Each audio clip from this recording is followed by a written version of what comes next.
buuggaani loogu magac daray maayirka Muqdisho ayaa mid ka sheekeynaya taariikhda gudoomiyihii hore ee gobolka Banaadir ahaana duqii magaalada Muqdisho Maxamed Axmed Nuur Tarsan ayaa lagu soo bandhigay xaafadda ay Soomaalidu ka degan tahay magaalada Johannesburg ee Meefara. Qoraaga buuggaani wariye Andrew ayaa ka sheekeeyay buuggaani sababaha uu ku xushay inuu ugu magac daro maayirka Muqdisho iyo taariikhda ex gudoomiye Axmed Nuur Tarsan.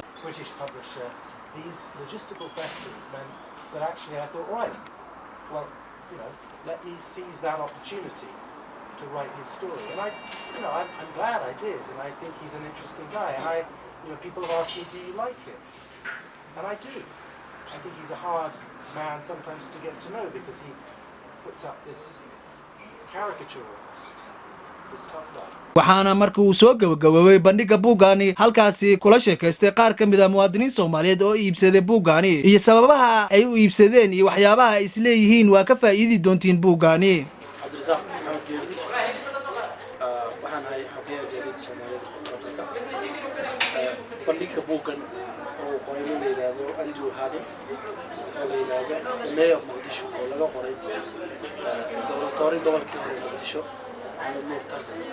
ayaa lagu soo bandhigay maanta halkan oo la tusayay waxyaabo badan oo ku saabsan taariikhda Soomaaliya oo buuggan ku jira.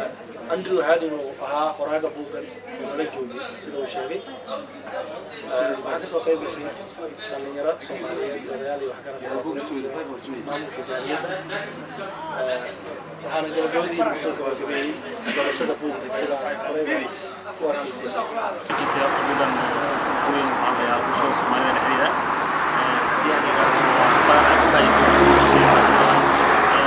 horta anaga Soomaaliland aanay qof Soomaali ma jirin